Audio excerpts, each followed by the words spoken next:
welcome back to the Real Positive Girl podcast. My name is Sabrina. Happy Wednesday to you all. I hope that you're having a fantastic day. Whether your day is just beginning, in the middle, or towards the end, I hope that it's fantastic. Just a reminder that this week we are talking about the top 5 most unpleasant emotions. And today, Wednesday, we're going to be talking about anger. But before we jump into the episode, again, happy Wednesday. I do hope that your day is going well and that, we're at the middle of the week now, y'all. So it's great. It's good to break up the week that way so you don't feel like it's so uber long, right? But at least next week, right? It's kind of a shortened week if you are not necessarily a retail worker, but maybe you would like that because maybe people are paying overtime or and stuff like, I don't know how Black Friday is working this year. But anyway, regardless, happy Wednesday. It's so easy for me to get off on a tangent. It's just there it is, tangent time. But anyway, happy Wednesday. If you're having a hard day, you're having a frustrating day, if you just feel like the first part of your day has just been not up to your standards or your liking, I encourage you to take the 5-minute reset, which is to take at least 5 minutes to be by yourself. It just gives you the opportunity to reset, reboot, restart your day right then and there, draw a line in the sand and, make a separation between what has already happened and shifting your mindset to being more positive about what could happen for the rest of the day. During the 5-minute reset, you have the opportunity to take a break from any problems, issues, or burdens that are currently holding and weighing you down. Also coming up with any sort of, resolutions for problems and issues you are having directly with others or in other aspects of your life. And then I always encourage everyone to come up with a list of at least 4 things that you are grateful for, big, small, medium-sized things. You can be grateful that daylight saving time did happen. Maybe that's good for you. It's good for me because it just means that there's more light in the morning and I actually appreciate that. But I am all about darkness. Doesn't really bother me because I grew up in Alaska, so I'm kind of used to that darkness all the time. But yeah, I was grateful for daylight savings time. I feel like I am every single year, even though it does kind of mess us all up a little bit. You can be grateful for, I don't know, maybe you had a new PR for working out, like you were able to lift more or run faster or do more reps of something. You can be grateful that you're actually understanding your job a little better. Maybe you can be grateful that you're getting that much closer to being able to leave your job to fully invest in your side hustle, in your dream, in your hobby that you've been working towards. So you can be literally grateful for anything, which means the list is endless. So you always have things that you can put on your gratitude list. And last but not least, before you end your 5-minute reset, make sure that you're feeling at least neutral, if not positive, about the rest of your day because despite what you're going through, you want to realize that you still have amazing, wonderful blessings in your life. I understand that you could be going through the hardest thing in your entire existence, but just know that if you spend more time dwelling on the blessings and the positives in your life, it'll be a lot easier to get through those really hard times. But as I always say, I do hope that you're having a fantastic day. Like I said at the top of the show, we are still talking about the top 5 most unpleasant emotions based on my personal preference and the research that I've done. And today we are talking about anger. So let's just go ahead and jump right in. Anger is something I struggle with a lot because I do also battle with control issues. And your girl's here just to tell you the truth, just to share with you exactly what I'm going through, how I am struggling with the same things that I am talking to you about. But I read a quote today that was talking about how you should be wary of people that are giving you advice for things that they are still struggling with. But then, when I read the caption, it went a bit deeper about how you don't necessarily can't trust people that are still dealing with those things. It's just a matter of if they've actually taken the action and the course to make themselves better and are seeking the help that they are suggesting that you do. And I am. And I have spent many years working towards becoming stronger and better in the areas that I am or was struggling in. Just so you know, just so you understand. Because I don't think there's anyone out there that's perfect. There isn't. that can give you all the advice in the entire world. And yes, maybe they have mastered it to a point, but it doesn't mean that they're perfect. And there are definitely a lot of mental health things that I have mastered in my life, but there are definitely a lot of things that I'm still struggling with. So I just wanted to dispense the tea right there for that, if you're wondering. But anyway, back to anger. I do struggle with anger a lot because of control issues, because I'm a perfectionist, and because I have lived most of my life as a people pleaser, unfortunately. Anger isn't just a feeling of wanting to inflict pain or meanness over someone or something, but can often be the reaction of lost control and anxiety built up. It can be seen as hostile when really it can just be an overreaction and the surface emotion for what is really going on. Common emotions that can trigger anger are sadness, anxiety, fear, shame, frustration, guilt, embarrassment, hurt, and jealousy. And have you ever seen like an emotional wheel chart? If you type that into Pinterest or Google or wherever, you will find it.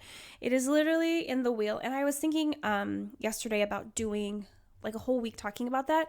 But unfortunately, in a lot of the wheels that I've seen, it's usually 6 and not 5, which I probably could still do. Anyway, if you look up an emotional wheel, it'll show the biggest main emotions in the middle. And then there'll be like a level branching out from each one. So it kind of looks like a color wheel, but not, because it's emotions. And, a lot of times with anger, you can see branched out from that is like frustration, anxiety, and fear, and shame, and all of those things that I listed, and many more that I didn't list. Depending upon how big the wheel is, it's usually not that super big, but you get what I'm saying. But yeah, it's just like a lot of times when you're dealing with anger, it's not necessarily the main emotion. It's just the one that's at the top of the pyramid. It's just the main one, and everything is branching out from that, if that makes sense. So there are actually 4 different stages of anger, if you didn't know. So there's the trigger, there's the escalation, there's the crisis, and then there's the recovery. And so it's important to realize that I know a lot of people deal with anger, and maybe they don't think this is like the come to Jesus moments. Maybe they don't think that anger is a true problem for them when it is.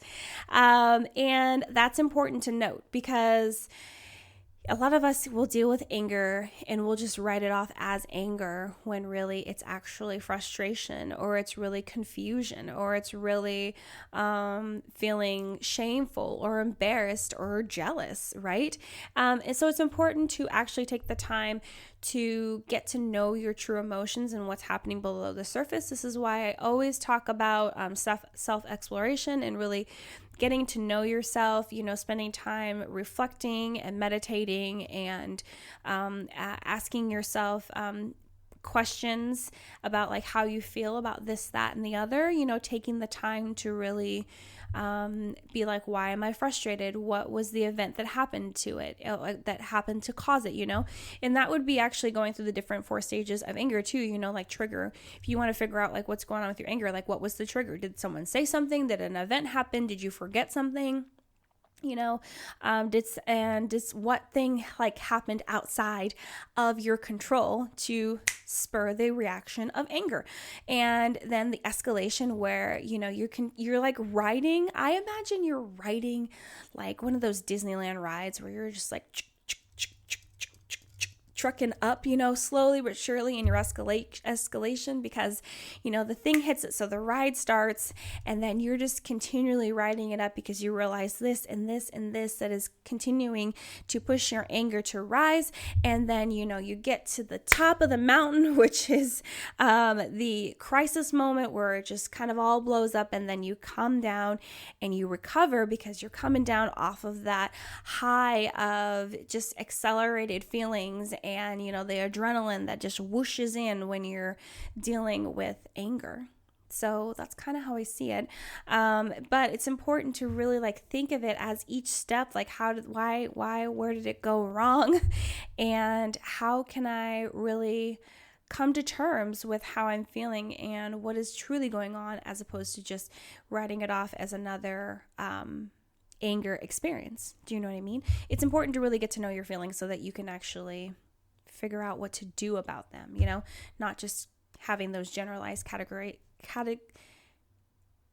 those general categories for your feelings. I think you knew what word I was trying to get out. It wasn't going to come. Got to move on past it. So today I want to give you 6 steps, not 5 like the last couple days, 6 steps to overcome any troubles you may be having with anger. Anger. I apologize if it's a little loud. I think I'm getting a little too excited about this one today. So anyway, step 1. Take a time out. If you truly feel like you cannot keep any negative words to yourself, take a moment away to yourself to calm down. My husband and I do this a lot. A lot of times, if we have like a spat, a fight, disagreement, we'll have to take a time out. One person will just go and hang out in their office or the living room or the kitchen or the garage.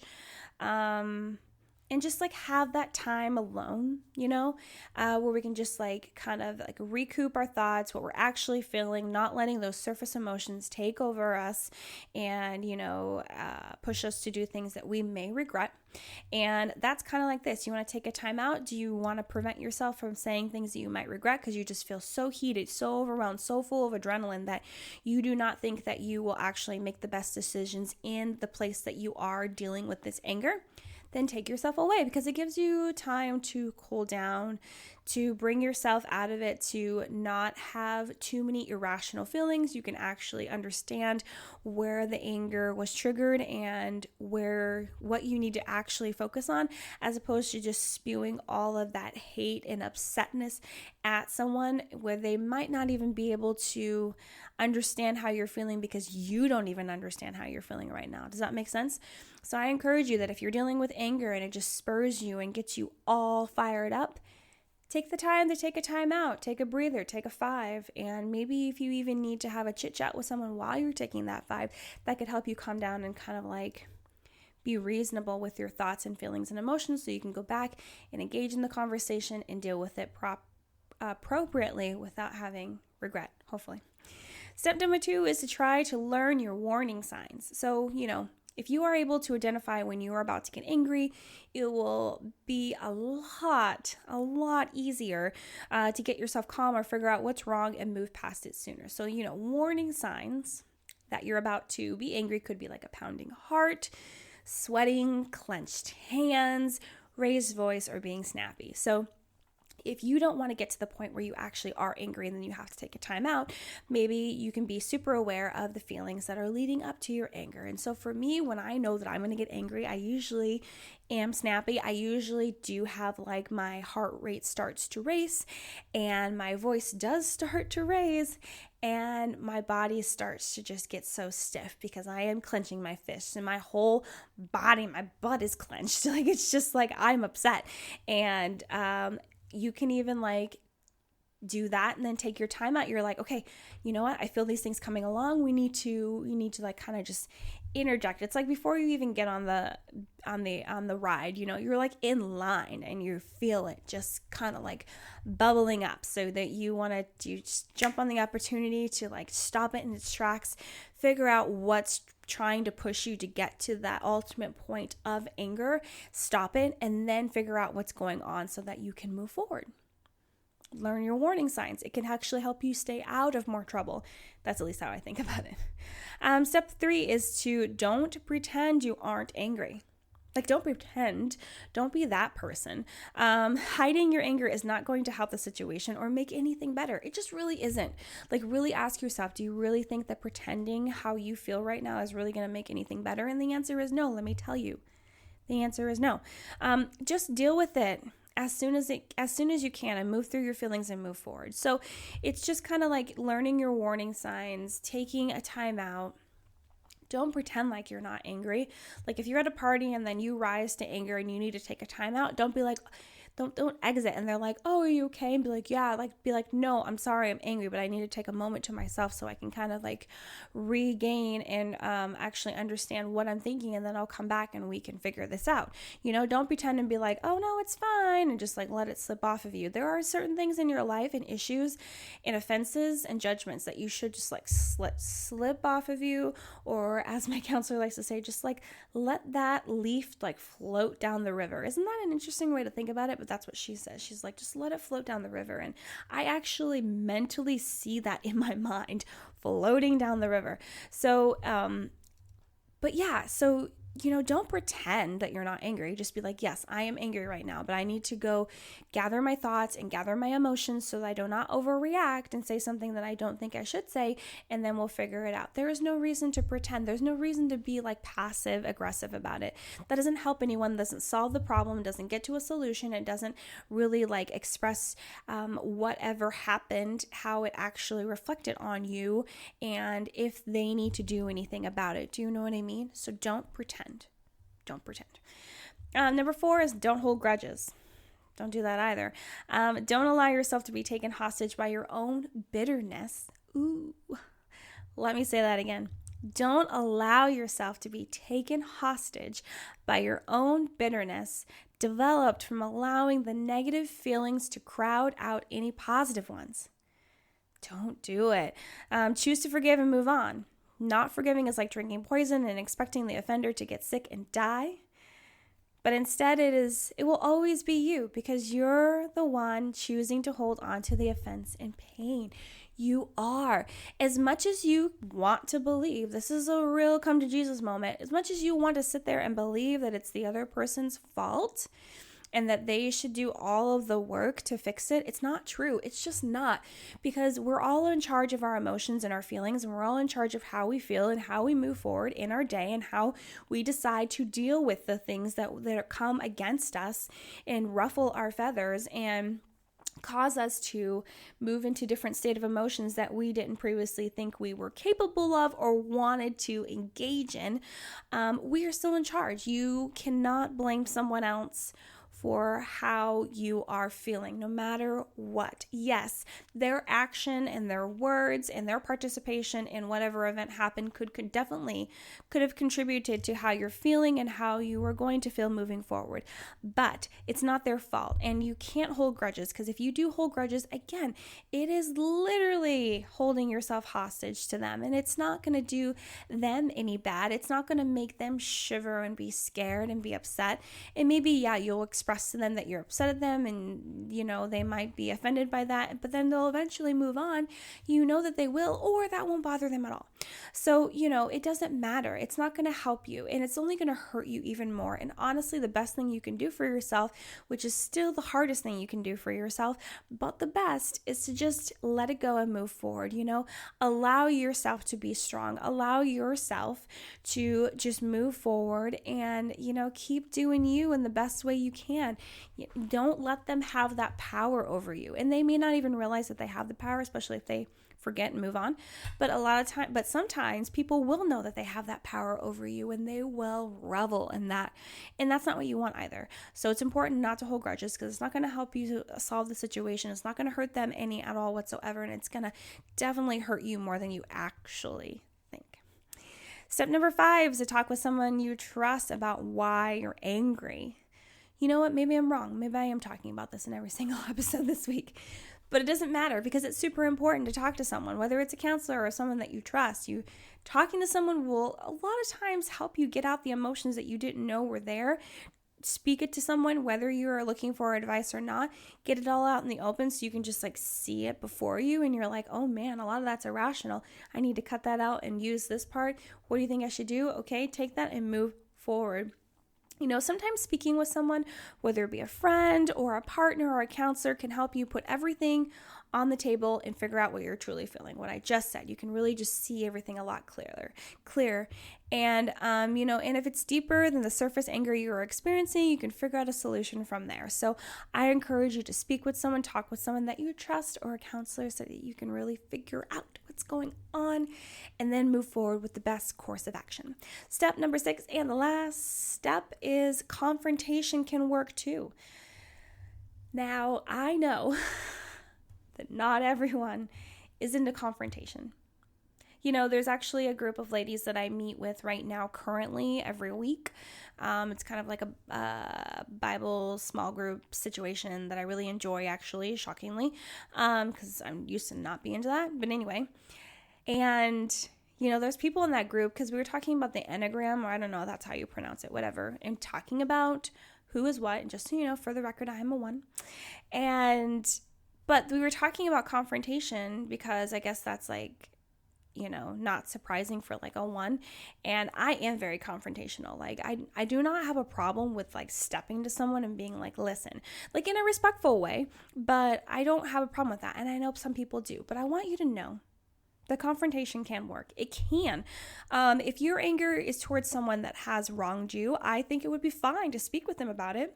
Honestly, I don't see a reason why you wouldn't want to, because I feel like that's the fastest way for you to solve the problem that you guys are having, or the resistance that is existing right there between you guys. But yeah, you'd be fine to speak with them about it, but you must do it calmly. Like, again, you have to not be attacking. You got to be calm. You got to be reasonable. You got to be hopefully mostly in your right mind about it. If you are able to have a conversation without raising your voice, saying ugly or accusing words, then talk to the person about how you feel and figure out what needs to happen to move forward.